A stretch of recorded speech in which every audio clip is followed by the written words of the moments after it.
Dans l'épisode du 3 octobre de Demain nous appartient, Sarah, Camille Genot, et Karim, Sami Garbi, interceptent l'homme qui a vendu l'arme à la personne ayant tiré sur Benjamin, Alexandre Varga.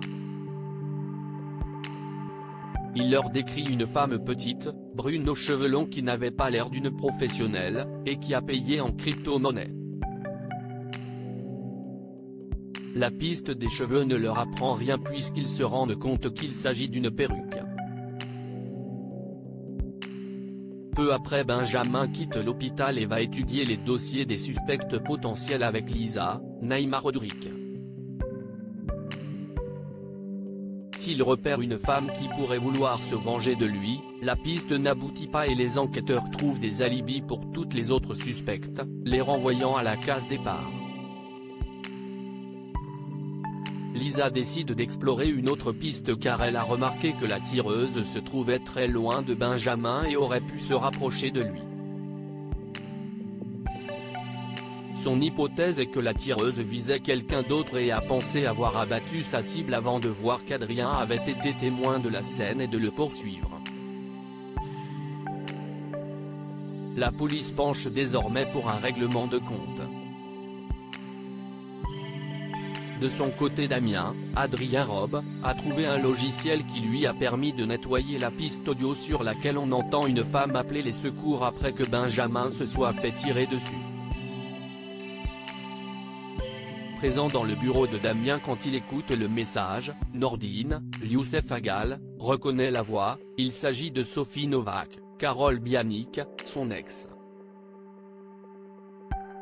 Pendant ce temps, la jeune Amel, Maëlys Sadal, se prépare pour son premier jour dans un nouveau lycée pendant que sa sœur Lisa et Victoire, Solène Hébert, discutent de son caractère réservé.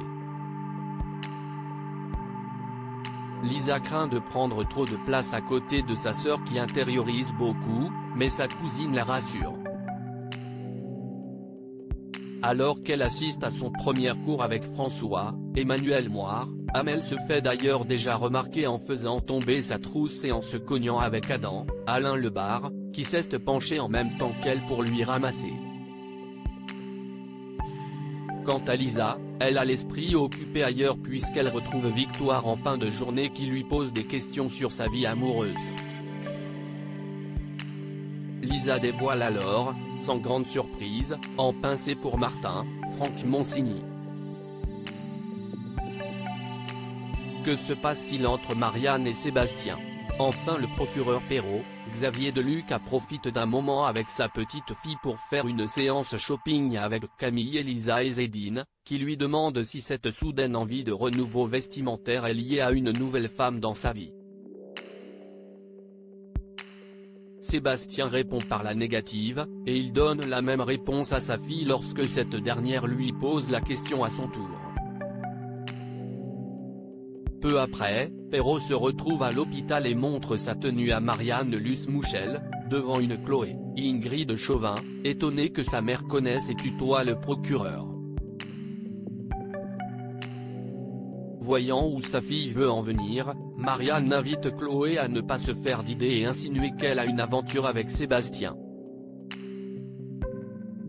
Malgré les propos de sa mère, Chloé se pose des questions sur le changement de comportement de Marianne qui est soudainement devenue extrêmement énergique mais quand elle en parle à Alexandre Brasseur, ce dernier se moque gentiment d'elle en disant que sa mère aussi a le droit d'avoir des crushs,